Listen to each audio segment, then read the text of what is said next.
정당 지지율은 어떨까요? 정당 지지율은 변화가 있을까? 자, 국민의힘이 34.1, 민주당이 35, 정의당 5.4, 기타 2.4, 무당층이 23%입니다. 자, 정당 지지도는 뭐 국민의힘과 민주당의 경합 상태, 어디가 더 높다라고 얘기하기 좀 어려운데, 그런데 지난달에 비해서는 민주당이 4.8%포인트 오른 것이고 반대로 국민의힘은 2.5%포인트가 떨어졌습니다. 자, 국민의힘의 지지율 하락 요인, 이종우 평론가는 뭐라고 보십니까? 그러니까 최근에 이제 5인의 파동이 있었잖아요. 네네. 예, 이제 역시 이제 국민의힘이 잘 변하지를 못하고 있다라고 하는 것, 지도부가 역시 대통령실 눈치만 보고 있다라는 것, 그건 이제 다시 확인이 된 거죠. 이런 상황 변화. 그래서 이제 조금 전에 이제 뭐 이재명 대표하고 회동 부분이 지연되는 것도 결국 따지고 보면 김기현 대표가 독자적으로 뭔가를 할 수 있는 상황이 아니다 보니까 이제 그런 거 아니겠어요? 자, 이제 그런 부분들이 다 이제 반영이 이제 되는 거죠. 이제 그런 상태고, 반면에 민주당은 제가 보건대는 돈봉투 의혹이라든가 또 이제 김남국 의원 의혹이라든가 이런 것으로부터 약간 지금 벗어나고 있는 그런 국면이다, 이렇게 생각을 해요.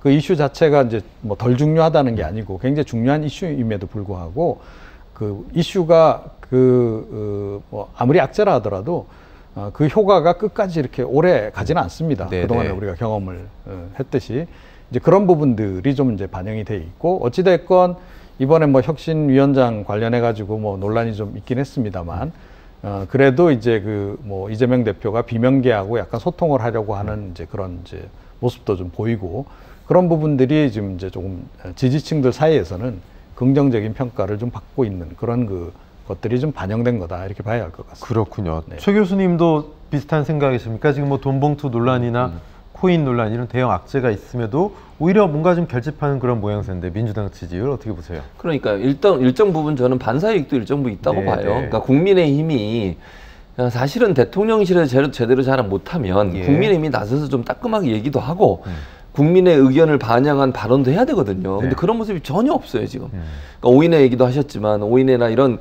친윤핵관 소위 그런 분들이 당을 실제적으로 운영하는 게 아닌가, 이런 의혹이 들 정도로 당 지도부가 제대로 역할을 거의 못하고 있습니다. 존재감이 좀 없다는 거죠? 그렇죠. 그러다 보니까 이거 희망이 있나, 이런 생각이 들지 않겠어요?